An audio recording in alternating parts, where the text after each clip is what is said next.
All right, folks, Samori Benjamin here with former Major Leaguer and current Major League coach here with the LA Angels of Anaheim, Erick Young Sr.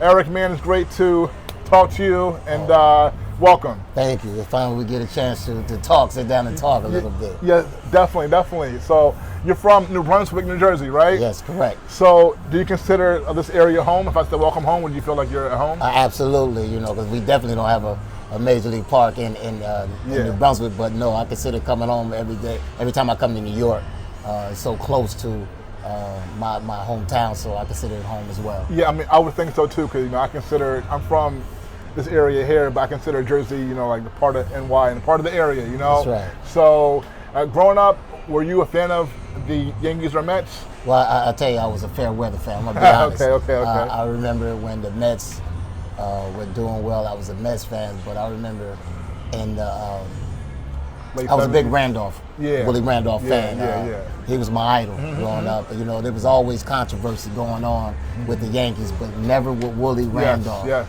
And I appreciated that more than anything, being a second baseman myself, coming up in Little League and everything. And I always wondered why, he was always the one that you didn't hear much static or controversy going on with him. But true professional, I've been able to meet him, been around him on certain teams, and it's just an honor to say that when the Yankees were rolling in the 70s, I was one of those fans that didn't like the Dodgers. You know what I'm saying? They always faced the Yankees in the World Series, so that rivalry was strong then. But and then in the 80s, I became a Mets fan with Strawberry and Gooden and those guys.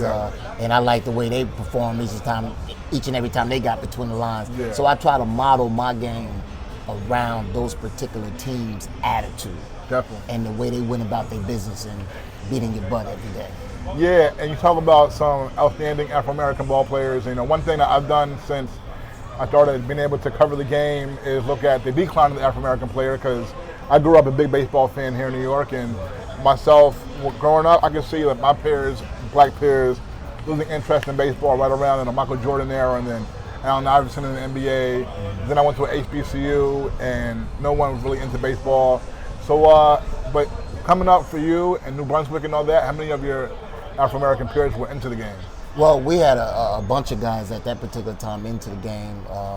It's funny you say that, because you start out in Little League together and you play, and then for some reason or another, the interest for baseball goes away for some guys and it gets stronger for some guys.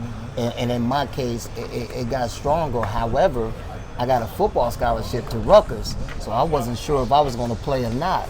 But, the young brother that's the general manager from the Houston Astros right now, Dana Brown, was a classmate of mine. And we came up together in high school and Little League, and we pushed each other. And so when you have that competition amongst friends that is strong and the bond is strong, it tends to keep your interest there longer. And that's what happened with both of us. And actually, he was the one that told me to go out for the baseball team in college. Wow. So it's a tremendous feeling knowing that you had somebody to push you there. But then again, all the guys we came up with that played, when they got to high school, their interest went some other place. And that's why you see guys, to some guys, it's boring. It's hard to just say I'm gonna go out and play in the hot heat, when it's 90-something degrees, 80 degrees in the summertime, and play a game of baseball unless you love it. But it's easy to pick up that basketball, and then it was hard for us to gather so many guys. You need 9 and 9 on these teams. That's 18 guys. Basketball, you need 10. And everybody think they can pick up somebody just to play, for a pickup game. So it was easy for guys. So I would like to see the numbers increase. I think it's a great opportunity. I always say we got the best job in the world, because we're actually going to the park like we were as little kids. No. So that's where I feel each and every time I come. It brings back memories of mom and dad taking you to the park. Right. Till your friends come by, hey, let's go to the park. This what coming to the park means to me, and I think that's why I still enjoy it and love it. You definitely, and you love it so much because you were doing TV, and we missed the Souvenir City, But I hear you couldn't stay away from the game, from the ballpark. That's beautiful, yeah. And Dana Brown, that's beautiful because I interviewed him when they came to face the Mets, and I never knew that you all knew each other. And yeah, so he went to Seton Hall, you went to Rutgers. Yes. That's great. So now, before I get to that, I know you played football and basketball too, right? Now, okay, I know. So you said you were a Fairweather fan in baseball. Was that the case too with basketball and football? No, I was a Knicks fan. Nice. You know, and Nice, even though the nice. Nets was at one point played close to me, I was always down with the Knicks. Yeah. And football, I'm down with the Giants. Okay, down with the Giants. Yeah. Okay. So I guess you probably remember maybe a little bit maybe of the second championship, the Knicks, in '73. Willis Reed, Willis Reed was on both of them, yeah. Clyde, Earl the Pro Monroe, Dave DeBusschere. Yeah, I remember. Yeah. Dick Barnett, of course. Yes. And Dr. Memory, Jerry Lucas. Yes. So what are some of your best memories just of the Knicks, watching the Knicks, as a Knicks fan? Watching the Knicks, I was a big Earl of Pearl. Okay, yeah. You know, I just liked the way he handled that handled the ball, but also got everybody involved. People, it was just, he was the igniter, he was the energizer, and that's where I tried to model my game behind somebody like that. Clyde was smooth, so I had too much energy to be smooth, so I had to be like Earl of Pearl, always on the move. Nice. So now, what was high school like playing all three sports? It was totally, it was a grind, and it was a grind in the sense, it kept me busy, but it kept me focused, not only athletically, but also academically. I knew I had to have good grades to play, and that didn't just come from teachers, that came from my parents. Right. And there was a standard that was set, and I knew I wanted to get a scholarship because it would be hard for my parents to pay for me to go to school. And so I just stayed really focused when I was in high school playing those balls. Now, always, the motto I want to give to all young kids, always practice to be perfect, knowing you'll never be perfect, and that you have the mindset that I want to be the best, knowing somebody out there is better than you. Definitely. So if you have that mindset, you will get after it each and every time you're out there playing it, and that's the way I went about my business in high school. Amazing. So you go to Rutgers now. Did you play football at Rutgers too? I won a football scholarship and played baseball as a Right. consolation, we should say. Yes. Okay. So you get a football. What position were you playing? I was a wide receiver, kickoff returner. Nice. My favorite positions, So you go to Rutgers to play football, and like you said, your boy Dana Brown, he talked you into trying out for the baseball team. Yes. So I guess you tried out for the team. You had to try out for the team? Yes. Okay, so you make the team, and now you're playing baseball and football at Rutgers. So what do you remember about that? Well, it was a hard decision because the academics in college got a little steeper, and the commitment to football was very strong. You got to be committed to that, and knowing that, I had some stipulations to go out for the team, and I had to really ask myself, is it really worth it? And he convinced me to go out for the team. And when I knew I had made the right decision, it was one of the first two at-bats were home runs. Really? My first two college at-bats were home runs. Really? I knew right then and there, Wow. God said, this is your calling. Wow. And you all were in the Big East that time, or no? Huh? You guys were in the Big East at that time, the Big East? No, we were in Atlantic 10 at that time. Atlantic 10 at that Yes, time? yes. Okay, wow. Yes. So do you remember which school it was against, your first two home runs that game? Well, we had went on the Florida trip. Okay. And we were blowing out LaSalle University. Okay, nice. And I was sitting there, and I already knew if I didn't play on this particular trip, because I didn't play on the first two trips, that I had to go back to football. And the coach finally gave, Coach Fred Hill, rest in peace, gave me a chance. And first at bat was a grand slam, and the next at bat was 3-run homer. Okay. It was over. It was over. I just had to fulfill my commitment in football, but I knew it was over. Souvenir City, definitely. Yes, indeed. Yeah. Now, okay. So, were you not that heavily recruited in baseball for college? No. I had committed early to Rutgers University, like in December.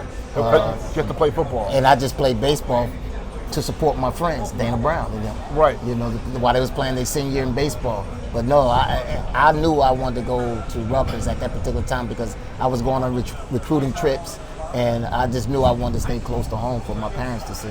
And so you were willing to at first willing to not play baseball, just football. So did you like football better than baseball at the time?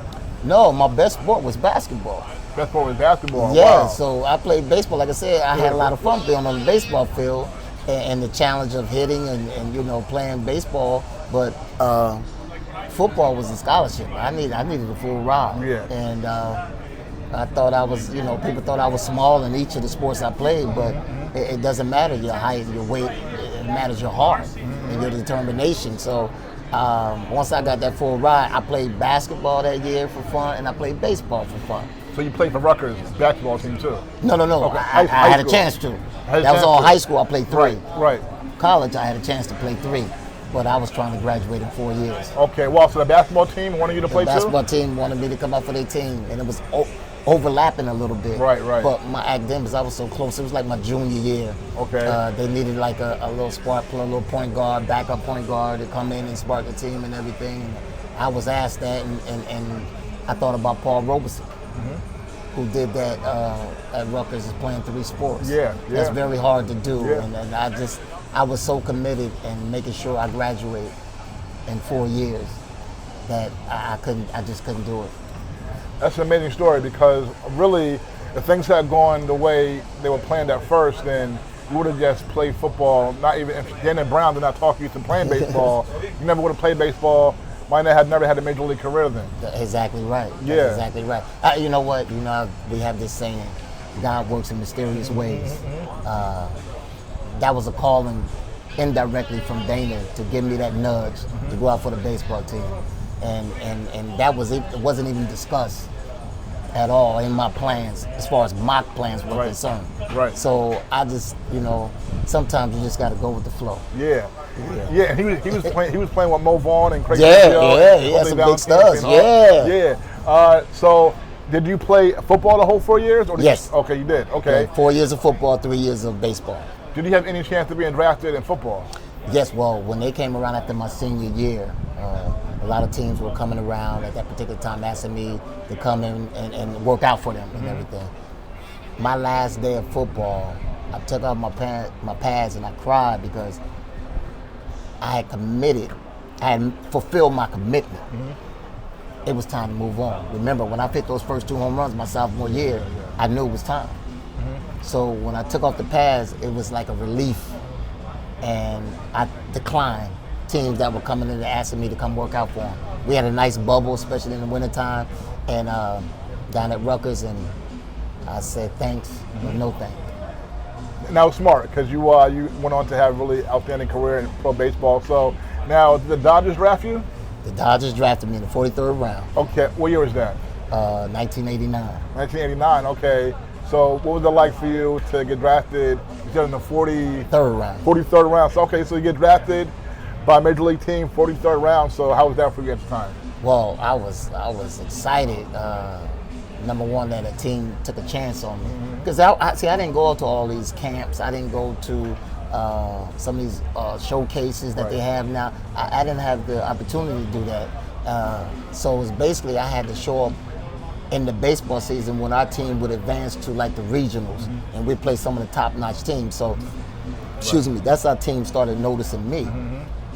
But the Dodgers scout at the time, Gil Bacetta, rest in peace, he came to a game that the opposing team was late getting there. And I started taking ground balls. I was an outfielder in college. Right, okay. I started taking ground balls at second base. He said, when I saw you out there taking ground balls after they drafted me, he came to my house, he said, I knew you was going to be a second baseman. You're going to be in the mold of Davey Lopes, who was a center fielder that they converted to second base. So that's what they envisioned about me. And I thought that was a high compliment because I was aware of Davey and very impressed with his ability as a player. So I thought that was pretty cool. But they signed me and I was off the next week. Starting my baseball career down in Kissimmee, Florida. Wow, yeah, and that's interesting because I see now a lot of really good infielders they put in the outfield. I don't see it the other way around a lot, so that's cool. So you make your debut in '92 with the Dodgers, playing for Time Willis Fielder and all that. So What do you remember about just your MLB debut? I just remember, first of all, I got there and I went to the wrong hotel to check into. That's number one. And then once I came to the stadium early, and they indicated to me I went to the wrong hotel. Don't worry about it. We'll go get your stuff and everything, bring it to the right hotel. You just worry about playing ball. I was in the lineup batting third, and I never batted third. I always batted leadoff, and I'm batting third now in a lineup at a major league game for the Los Angeles Dodgers. And I was the team that I didn't like growing up because they were playing our balls from the East Coast. So, exactly. So that went that night. I got a lot of firsts out the way. First hit, first stolen base, first RBI. So it was a great night.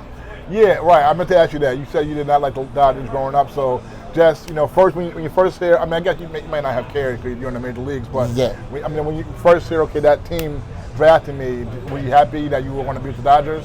Oh, I was very happy because the Dodgers took a chance on me. Yeah. So now who became my favorite team was the Dodgers. Right. My hometown teams didn't show me that love. Right, yeah. And that's okay, but my place wasn't in New York. My place was to go to the West Coast. And now you got to show them. So, so they Tom sort of put you third your first game. First game. Wow. Third. And what was it like playing for him? I met Tom sort of one time. He was a real character. What was it like? Oh, I'll tell you what. He was a character. He was. I got up with veterans. Yeah. There was a lot of veterans on the team.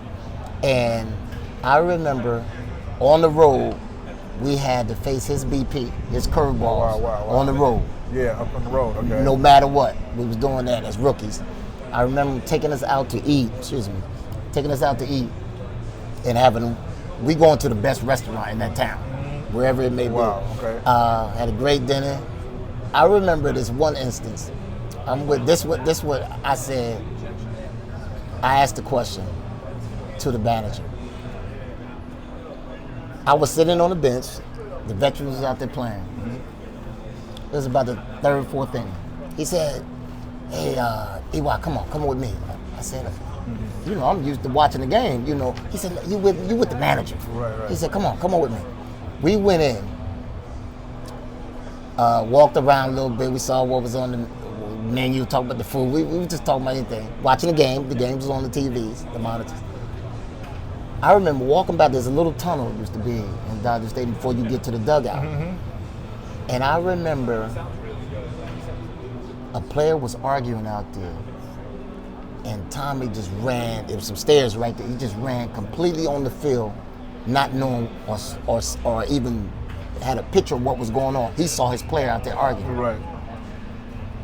And I was like, a rookie, like, this what happens in the major leagues, like. But to see him go out there and argue, get his player away and argue. So I asked him, like, later on, next day, and I went his off.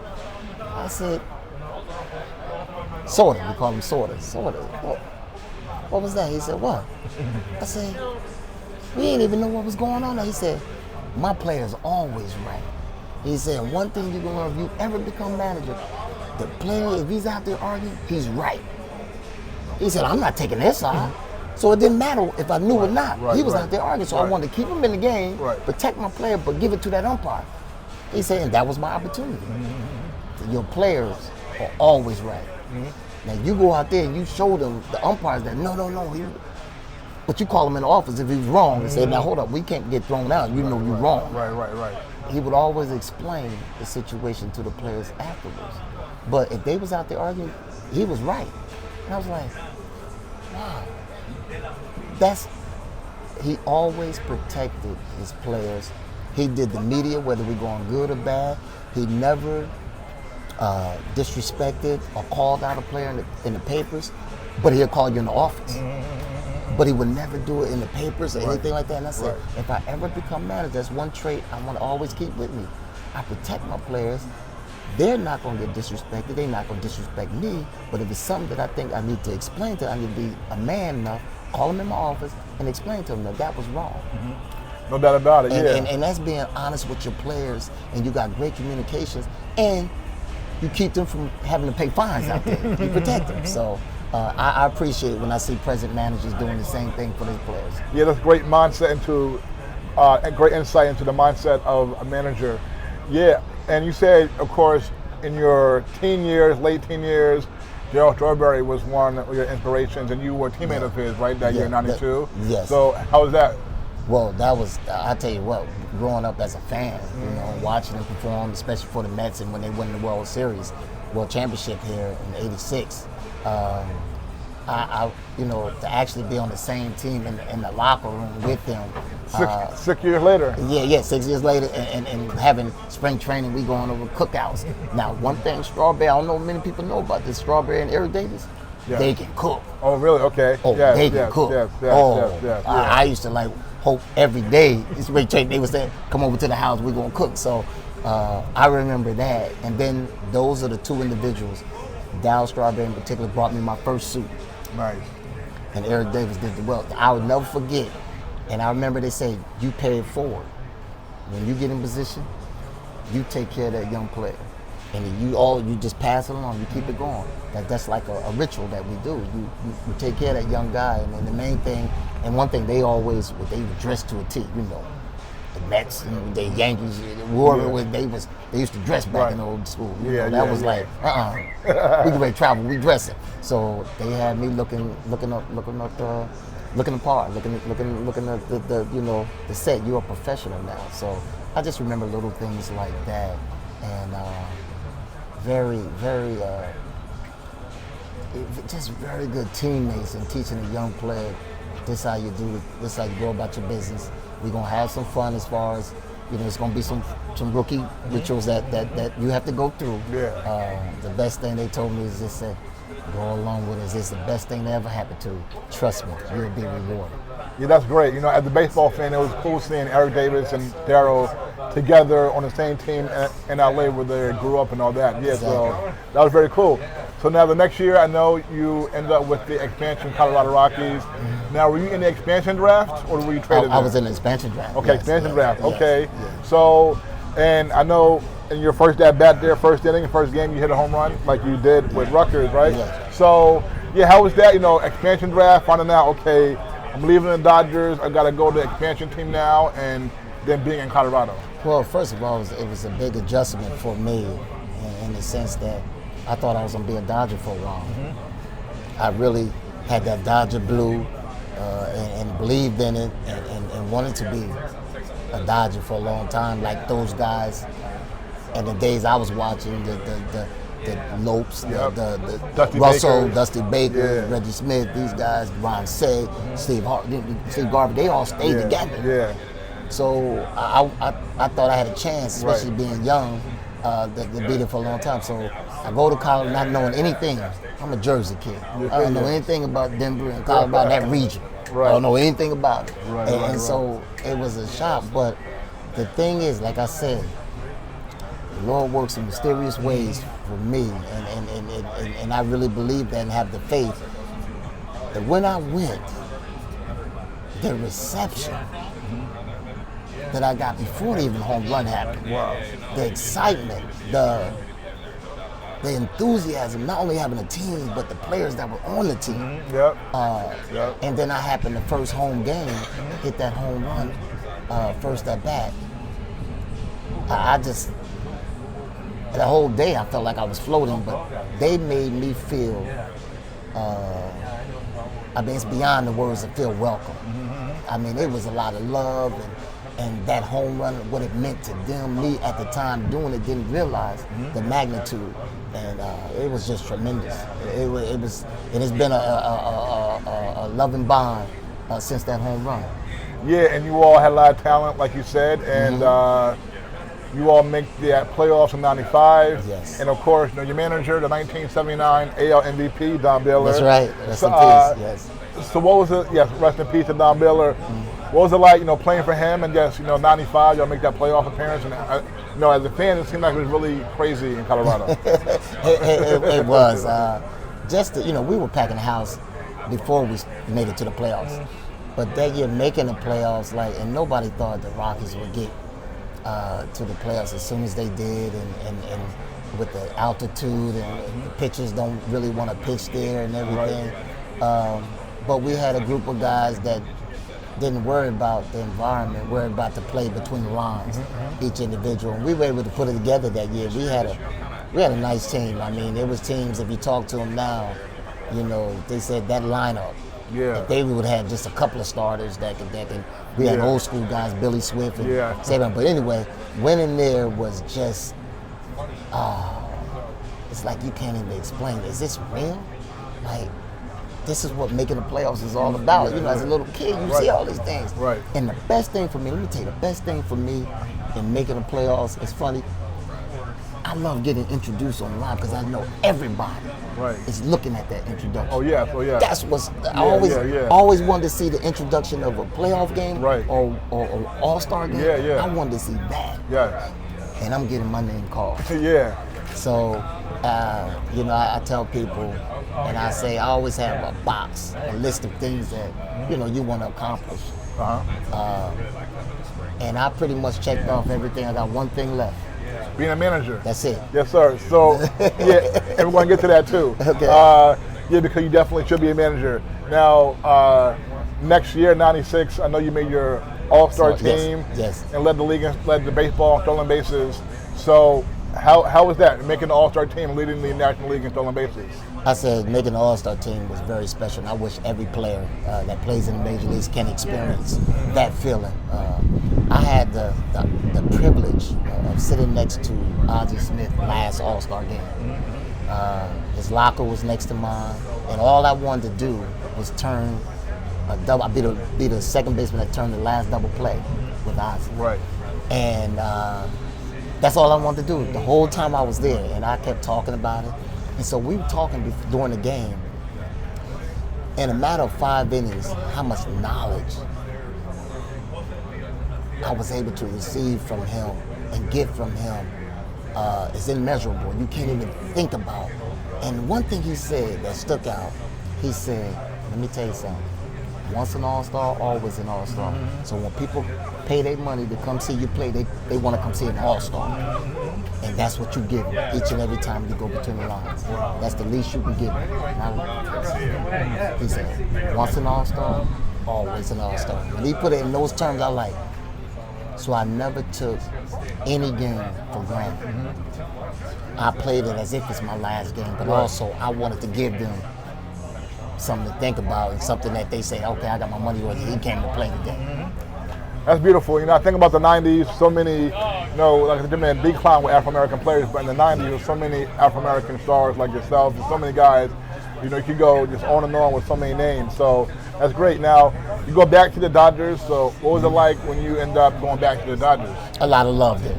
A lot of love there.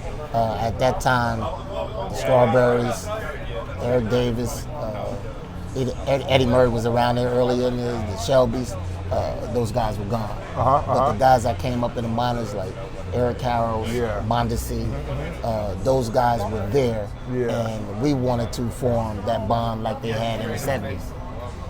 Of players that, you know, came up the Dodger way. Right. And then Piazza had the big trade. Yes. And that changed the whole format. It changed everything. Yeah, and you mentioned John Shelby.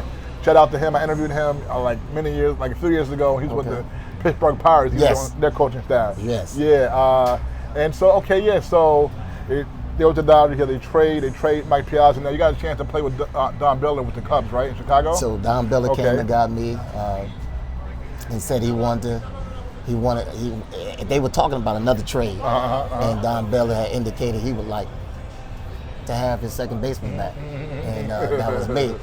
And so they agreed to it, and I went back, and Chicago was two of my redemption type years for me, and the numbers were so consistent. You got the same player in both of those years, and that was in the middle of my prime, and I got to be around Don. He made me captain, thought so highly of me, and you know, you take that to heart. A lot of players, you know, to be a captain, first of all the players in that dugout got to respect you. They may not take you out to dinner, they may not like you, but they got to respect you because you got that seed that not many people are able to receive in any organization. So to receive that that was truly an honor just to have him recognize me as that type of leader. What was it like playing with Sammy Sosa and then later Barry Bonds? Oh man, so that's good. Sammy, every day. Sammy had this sprint. Everybody know that he runs out to that, and I tried to run with him. Okay. And when I say it's a sprint, it's like he's running 100 meters. Okay. He's running. Right. Okay. And he gets that love, and he feeds off that love. He feeds off the negativity and the positivity. But he was one guy that every day he came ready to play. Like I was around guys taking days off. No. No, you play every day. You take the days off when you retire. Right. It's what they used to tell me. You got a chance to play every day and they put you on line, you play. And so he was just a guy that clutch, came through. I mean, if you think about the 2 years that I was there, he had over 150 RBIs. And I think with the year I was having and being on base for him, as well as the guy batting second, we was on base for him a lot, and he contributed to that. So that's a special feeling. But he was the type of guy, when he batted at number 3, number 4 hole, he was cleaning up everything. Yeah. So he didn't take anything for granted, stayed healthy, played every day. I mean, he averaged 157, 160, he played it every day if he could. So I remember that about him. And then, to play with Barry. Now, this is something special I haven't shared with many people. There was something, the first time I get over to San Fran, I get traded from Milwaukee, go to San Fran first night. I get there late, so I get dressed and I get sit on the dugout. I say, I just want to feel it, the atmosphere and everything. Packed house at home. Score was tied. They were playing Atlanta Braves, and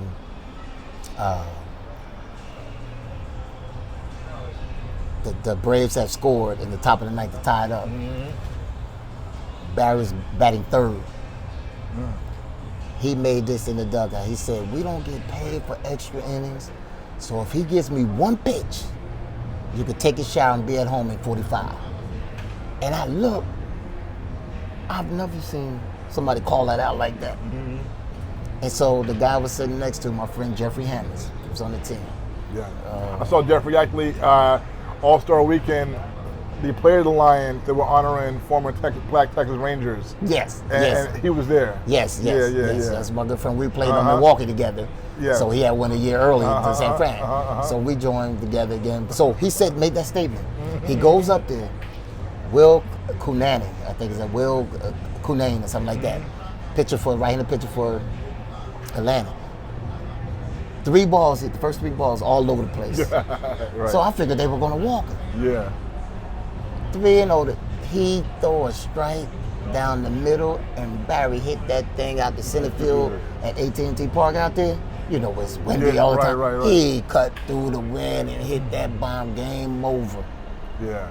I said, hold up. That's a bad man right there. But let me go back to something else about Barry. Yeah. When I first came up with the Rockies, when I was my first year with the Rockies, I remember him. He said to me, you still a lot of bases. He said, I'll tell you what I'm going to do.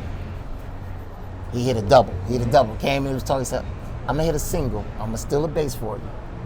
And then the next at bat, I'm going to hit, see that bond, that bonds thing they used to have in Candlestick? That bonds thing? He said, I'm going to hit that. I said, man, what do you think you are? You ain't that bad, man. This is back in 93, 94. 93, yeah. I said, you ain't that bad. Yeah. He said, all right, watch. He hit the double, okay, then he hit the single, looked at me, winked his eye, stole second base. He said, you know what's next. I said, you're not that good. He said, okay. Next at bat, home run. Wow. I had to walk up from my position, and I just said, you a bad man. But a little stronger. Right, yeah. And I just walked back, and I said, wow, he called his shot. Wow. You know that don't happen. Yeah. And I realized right then and there, he was on a different level than the rest of us. Yeah. That was his MVP year, his first year in San Francisco. That's right. Yeah. That was it. So you know what I'm saying? Like that's what he was doing, and his capabilities. So once I saw that, and then to get to play with him, but to see how he worked every day. Now Barry had a routine. That's why I tell young players, form your routine as early as you can. Because when things you start struggling, you always have that routine to get you out. Right. You stay with the plan. You stay in the process. Right. That's your purpose.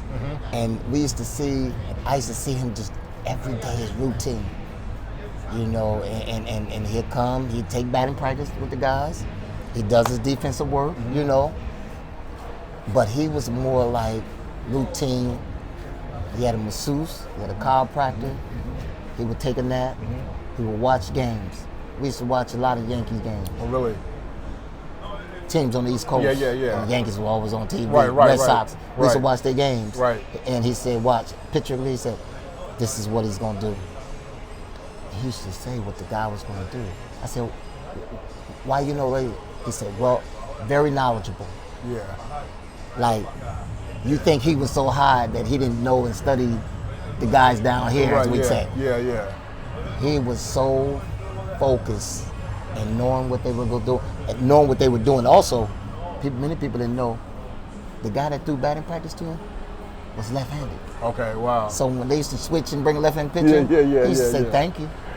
Yeah. Because he already knew. He would tell me right there, he said, watch, he's going to throw this to him, he's going to throw that to him. I said, he's going to go to his best pitch. Yes. I said, do he go to his best pitch early or late? He said, you'll see it more than one time. Okay. If you flip your curveball and you like buckle a little bit, he's coming back to it. It's just a matter of time. So I said, do you sit on it? He said, I don't necessarily sit on it, but I can see the spin. That's how detailed he was. Right. Once I saw the spin and it came at me, I said, oh, I'm getting it. And that's why he hit them home runs, hanging curveballs like it was nothing. Nice. I'm trying to remember when Barry came and hit that shot at the old Yankee Stadium off Ted Lilly. Was that 03 or 04? Were you on the team when they came to play the Yankees in the Bronx? No. Okay. No. That probably 04. He had a shot against lefty Ted Lilly. It's like I was gone after 03. Yes. That was the next year. So he already knew exactly what they were going to do. Yeah. That's and see, you learn, so you think you know things, and then you see somebody else and you watch somebody else in their routine and say, wow, that's why he's great. Because of how detailed and precise he was on what everybody was doing. Whatever little technique you was doing or whatever you think you were doing that nobody could see, he was focused on that and he knew. And that's when, you know, we say one of the best students of the game. All great players that have played this game were great students of the game. Derek Jeter, great student of the game. Yeah, definitely. Took his ability and took it to another level because of how astute he was, how smart he was. We knew everything that was going on out there at every moment. And becoming a captain, you don't just become a Yankee captain. Right, yeah, I know you're right. Yeah. That's funny because the Knicks just named Brunson the captain, right? And he's like their 36th captain. So they've given everybody, like, you know, Lance Thomas, Courtney Lee. So even though Brunson's their man, it's like it's not special being named a Knicks captain. They're going to give it to 36 guys. But with the Yankees, it's very rare where they give out the captaincy to somebody. So then you give much respect and much love to that person because you know it's not just his ability. It's who they are as individuals. Yeah. And your son eventually played for the Yankees. Now your son, you know, there's not a lot of pro players whose sons end up making it to the pros as well. There's not a whole lot. You know, there's some, but most of you guys out here who play, most of the sons don't make it to the big league level, NBA, whatever. But your son did. I mean, what was it like for you to, you know, still be playing and have your son be able to be around the clubhouses? Well, I tell you, I think any dad wants their son to follow them, follow their footsteps and do what they do, start the career that they've been in for many years and what he's seen grown up, seen me do for so many years. But to have him actually do it and actually make it. I remember I was in Connecticut working on working at Baseball Tonight with ESPN. And I had to fly. And I said, my son got called up and he said, get the first flight out. And I made it there in time. And to see him get his first hit. That you know, you can't even. Right.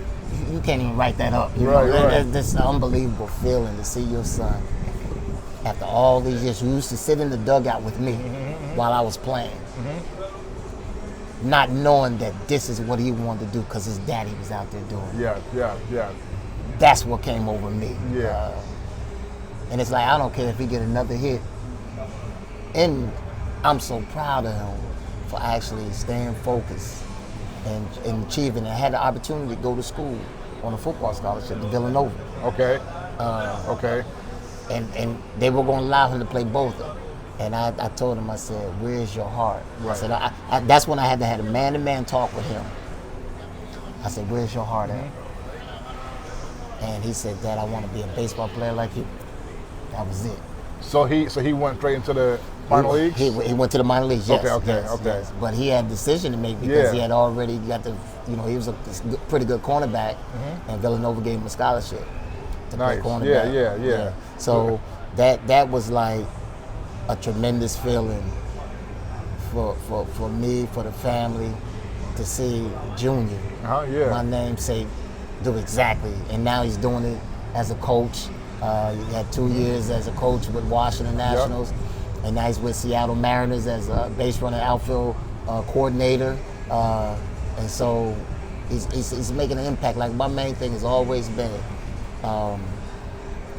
it's not about you. It's about you having an impact on somebody else's life. I said it's always about somebody else. And when I say that, meaning always stay unselfish. Whatever knowledge, whatever you can share and give to another person to help their career, help them out, you give it to them. And that's the mindset he has. And he debuted, that was 2009, right? Yes. So he would have hung on a couple more years. You all might have been able to do a junior and senior with the Griffeys, and we want to see what LeBron and his son. Yeah, I was getting a little old then, but we did have opportunity to do it in spring training. Awesome, we did have opportunity to play against each other. Awesome. How about this? I'm gonna tell you how ironic it was. I was playing center field at that time for San Diego. His first at bat, he's a base hit to me. First time playing against him, base hit to me in center field. And I kind of like got it and took it slow. And he came around that corner, and I was thinking, my son just hit the ball to me, and I got to get this ball. He was about to take second. I threw the ball, and he stopped. I said, boy, what you think? He said, well, then I'm thinking about going too, because you were taking your time with it. I said, boy, I had a dad moment right there. He said, I didn't know that. And then my first at bat, I had a base hit by him, came, and then I stole second base. He came to cover, and I beat it, and I spanked him on the butt and said, your daddy still got it. That, those moments we'll have, bringing up the lineup card together. Even when he was a coach of Washington in the minor leagues, minor league games, spring training games. It's just, I'm just a proud dad. Just like, this doesn't happen. It's not normal. So he's keeping the young legacy going. Definitely. And that's what I'm proud about as well. Definitely, yeah. And about 2 or 3 more for you. I appreciate your time. I remember Tim Raines in the late 90s, his son was in the minor leagues, so he came close to playing with his son too, but I think they just missed each other. But yeah, so now you get into, before the coaching, you were at ESPN, Baseball Tonight, doing the TV. I mean, so how was that experience for you, and what made you decide to leave it? Well, I tell you what, it was something that came unexpected. Peter Gammons, I give so much love, and respect to him for actually nominating me, bringing my name up as a person you might be interested in. He said I was always a stand-up guy with the media. I always answer the question whether I did good or did bad. Knowing how the media works, and when you have time frames and you have to get it in, and we need quotes to confirm what I'm writing about. I was that guy, and wasn't shy about it. Because it's going to be good or bad. And I always do. The media can shape you too. They make you look good, make you look bad. So I want them to be soft when I did something wrong out there, and be great when I did something good out there. I understood that. But anyway, he recommends me, and I go there, and I realized in breaking down, I never wanted to be that guy that used to play, but can criticize. Right. Like it's no problem. I was honest, I was truthful, because baseball fans know. But I would hit the point. I was direct, and I would say something that I would say to the player myself. I'd call and say, hey, dog, you made that error, but I know that's a particular error that you should have had. 9 out of 10 times you'll get it, but sometimes there's no perfection in this game. And you happen to make an error at a crucial point in the game. I had to talk about it. I hear you. No disrespect. I would call the player and tell them. Right. And they said, nah, I didn't even give you a chance to say it was a bad feel, a bad hop, or make an excuse. We don't make excuses for our mistakes. I was there. Right. I wasn't perfect. I made errors. I said it's gonna happen in the game. It just so happened we got to talk about it because it happened in the 8th inning where the game was tied. Right. And they went on to win. Right. They went on to win the game. And they said, nah, you got to talk about it. I said, I got to talk about it. Yeah. That's good. So I wanted to be that guy that was straight up and honest. Yeah. And the guy know that I got his back. Right. I know how hard it is to play that game. Right. And I would never, discredit that particular feeling, knowing how hard it is to play out there. Yeah, and that's got to be a tricky situation for you former ball players when you're on TV, because some guys are sensitive and definitely, and that's okay, and I never shy away from the sensitive ones. Right. I just wanted them to know, like, if I knew a particular guy was sensitive, I would call him up right away. As soon as I get a commercial break or something, when we get, we finish, say, hey, tonight's show, I had to talk about you a little bit, okay? I had to hit the point, and I got off of it. The thing that bothers me is when you keep elaborating on it. Right. He didn't make the play. Exactly. Now, we can take it down. What do you think happened here? From a second base standpoint, I can talk about that. But I really couldn't talk about, because I know play third base and shortstop, like the angles and what they were thinking at that particular time. I said, but if you look at, if they want to break them down, as they say, the breakdown. Yeah. I said he might have laid back too much on the ball, and the ball was able to take bounces and play him instead of him playing the ball. Right. Boom. You can't ask no questions to that. Right. It's just to the point. I'm not saying that's right. That's what I saw. Right. They'd be like, nah, E, that was exactly what happened. Like, I would call dude, and they'd be like, exactly what happened. Yeah. I said, I know, I was there, dog. I was there. It beat me up sometimes. Yeah. So we laughed about it, but like, nah, E, I got much respect for you. I said, I just want you to know I'm not disrespecting you at all when I'm on the tube, because I know how hard it is to play out there. So boom, it'll be done. So, but I had a great time communicating with general managers, agents, players, umpires. Like, and knowing a lot of people, you're able to move and get information a little quicker than some other people. So I use that to my advantage being a former player. But my interaction with general managers was tremendous, because I got a feeling how management think and how they feel, especially when it comes to trade deadlines. It was just unbelievable, the conversations I was having. And talking about potential candidates for trade, it was just, it's a hard, it's a thin line, because, they getting all these rumors about, the Yankees trying to trade Aaron Judge, and like everybody getting all crazy, and they're like, we haven't said anything. Right, yeah. Of course, teams got to call and ask, Exactly. just to see where you at. Yeah. He said, I wouldn't even think of that. Right. But once you get that word out there, it goes crazy. Yeah. So he said that happens a lot. Because I said, how often does that happen? Like, I wanted to know how that happens. So I was asking questions from a player standpoint, but just getting it from a media standpoint, and how you address it on TV is very important. Right. Got you. And you were very good at it. Like I said, the Souvenir City. That was my call. And we loved that. And by the way, my last call, the last year I worked was the last year at Yankees, the old Yankee Stadium. Yes. The last game. Last All-Star game. Oh yeah. That was the last time you. That's the last I did it. That year was the last year I did it, but that game was the last All-Star game at that old Yankee Stadium. Yeah. I remember that. So you're saying that game you were on the broadcast? I was on broadcast talking about Souvenir City and the love that the Yankee fans, I'll never forget this, the love they had about Souvenir City. It was unbelievable. Josh Hamilton was going right doing the home run derby. Yeah. And they said it's all about Souvenir City, baby. And the fans gave me so much love from that. Didn't know that catchphrase was so it was like, uh-oh, here we go. We got a visitor. We got a visitor. Yeah. And, and how people really look forward to that when you see the home run and the highlights that you're seeing majority now, like, okay, that was the call. Yeah. So the Yankee fans, one thing I appreciate about the Yankees fans, they're knowledgeable and they know everything about what's going on in Major League Baseball. Of course, they care about them. That's the Yankees. Right. But their knowledge of other players and what they're doing on TV, how much they look at those little things, they came and made me feel like I played for the Yankees before. That's how they made me feel that night, and I'll never forget that. And you always remember little things like that throughout each phase or each chapter of my book. Yes. That's how I look at my book. Yes. And that was something that I always remember because that was the last year. Yes. That ballpark. That ballpark. Yeah. That was the last All-Star game there.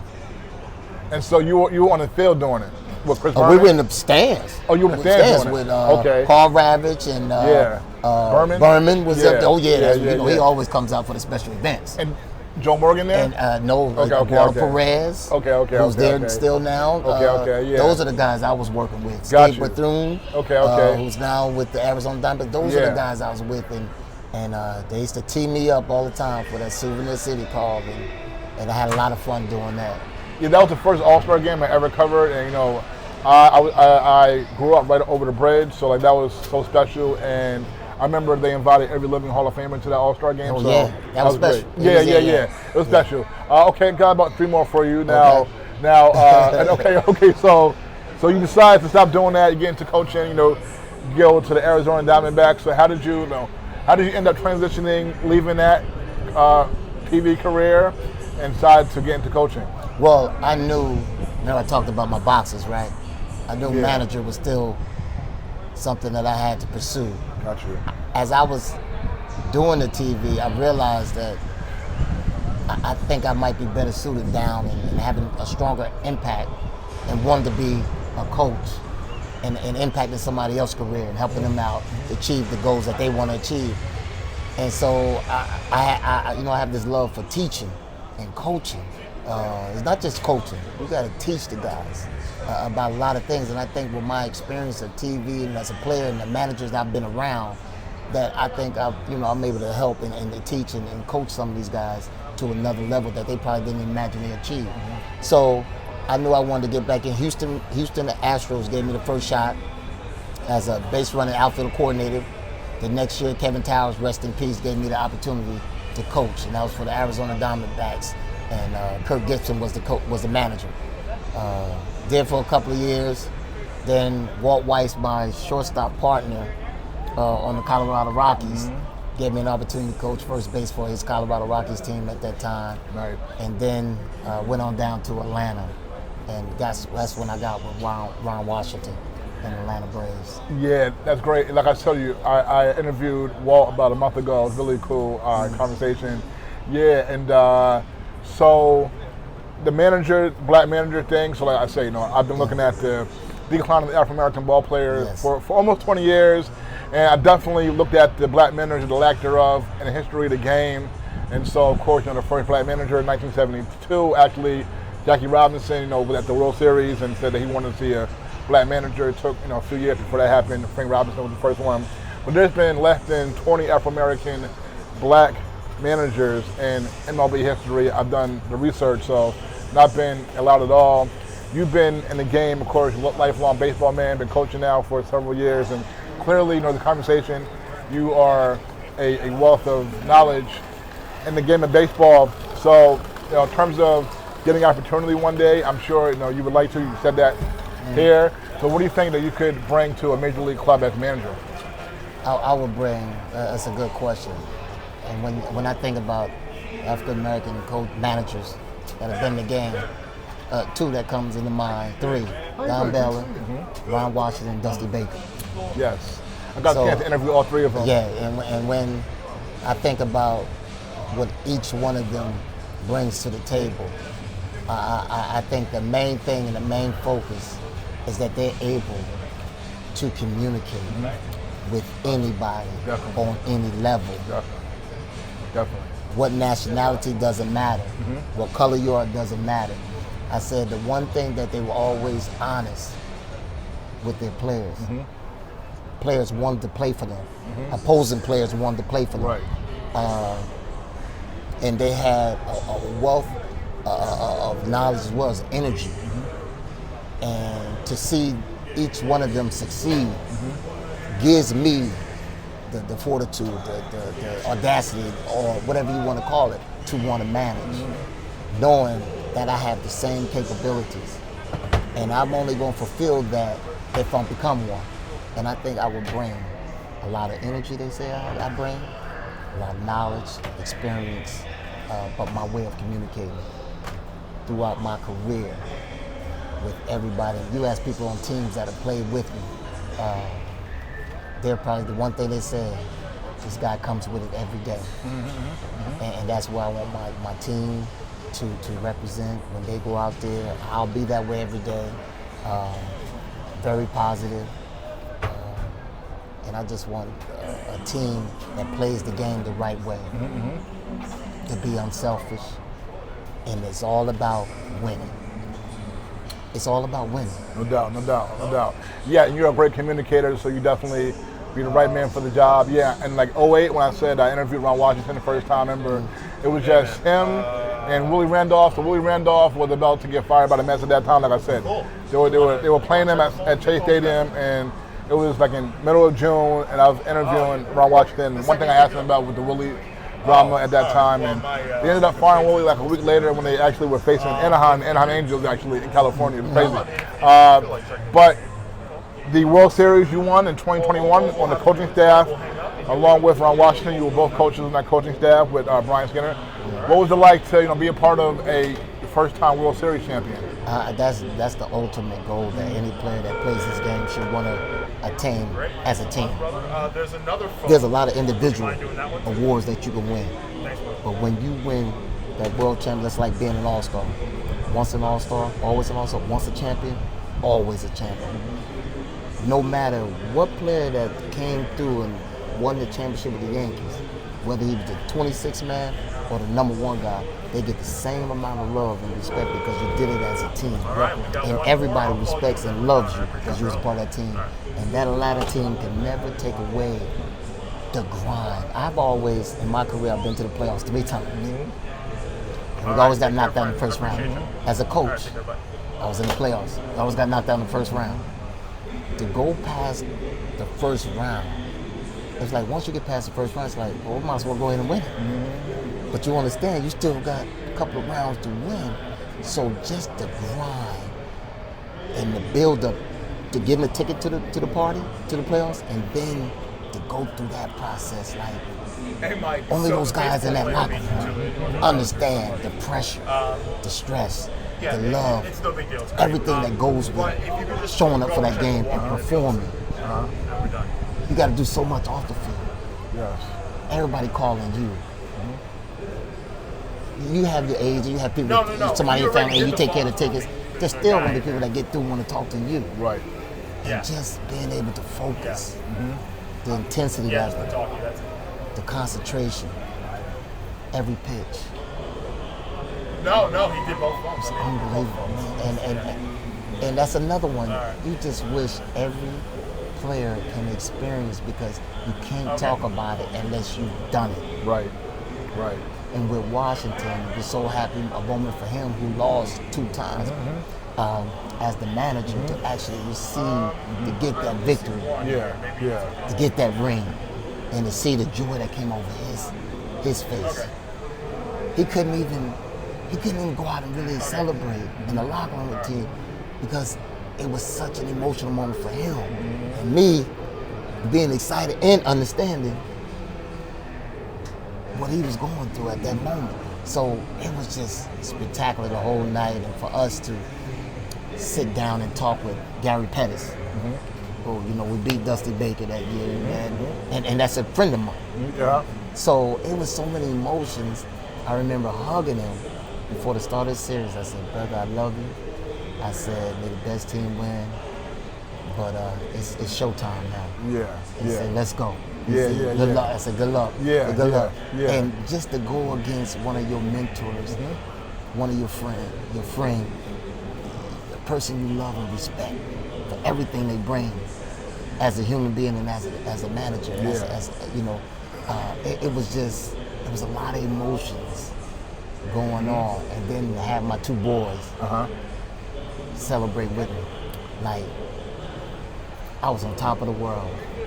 And so now I got one more goal. Yes, and you are talking about it. I'm glad you are, because I always want to make it known I'm here to manage Definitely. the ball club. Definitely. I'm going to continue to get that word out there. And you mentioned Dusty, that World Series, former Atlanta Brave, Henry Aaron. He was on deck when Henry Aaron hit his record-breaking home run to surpass Babe Ruth, and Henry Aaron passed away earlier in that season. So that's really interesting right there. Okay, now I'm going to give you the last one for you. Okay. It's about talented ball players. So I almost hate to ask you this because you play with Barry, Sosa, but who's the most talented player that you ever played with? Ooh. The most talented, I would have to say Barry Bonds, because Barry was able to do whatever he wanted on the field at any moment. That's how good he was. As a coach, I would have to say Ronald Acuna is very special. A very special ball player that I've coached. He does things that, I wouldn't say on the Barry Bonds magnitude, but if he's healthy and everything, he's one of those 5'2" players as we talk about. So, but Barry, as far as a player, going against him, knowing his routine, it's unbelievable. Last one. Okay. Ron Washington. I got to ask you about him because I've seen you guys, your relationship over the years with the Braves and all that. Yeah. So, how was it to see him get a second opportunity here with Anaheim, and what's it like being able to be with him here? Well, I'll tell you, first of all, I knew this was an opportunity he was looking forward to. We talked about it a lot. We almost had a chance. He almost had a chance to get the San Diego job back in 20, I think it was, or 21. He almost got the San Diego job. Wow. Just knowing that he wanted to have one more chance at managing and see if he could take a team to the World Series and win. So I knew the urge and the strong will that he had, and I knew at that particular time that happens due to our relationship and the way we work together. And he gave me the opportunity to actually come to Atlanta. He was the one that threw my name out there.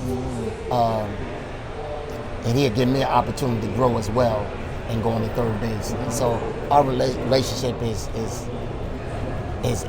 beautiful in the sense that when I say beautiful, it's like he's got all the figure, father figure, the brother figure, the mentor figure. He's got all those figures encompassed into one thing that I can focus on and really relate to him on any type of level. And even working level, he's just that teacher, that communicator that I think everybody needs to bounce ideas off and get the honest response. That's Ron Washington. When I think of him and to think about his career and how he coached and going against him, working with him, and what he brings every day to this team. I always say this. I just say this to Atlanta, some of the players. I said, y'all gonna miss him when he's gone because y'all don't realize what you're getting from him right now. And so I'm starting to tell these guys, like really metal. Is right. You're not gonna understand what you got until he's gone. So you try to be a sponge. You soak up everything you can because you in the midst of it right now. But you gonna understand not just his technique, his teaching techniques, but the education he's giving you, not only in baseball but in life. That's a strong leader. That's what I want to bring and will bring if someone will give me that opportunity. No doubt about it. It's a pleasure to talk to him and learn. And you right now, my first time really meeting you and talking to you. I've really learned a lot from you, and I really enjoyed this. So thank you so very much. All right, folks, longtime Major League ball player, now been a coach for a few years, 1996 All-Star. All right, Erick Young, Senior, thank you so much. A New Jersey guy, New Brunswick, all of that. So thank you so much. Oh, my pleasure. Appreciate it. I appreciate you. All right, folks, we're back.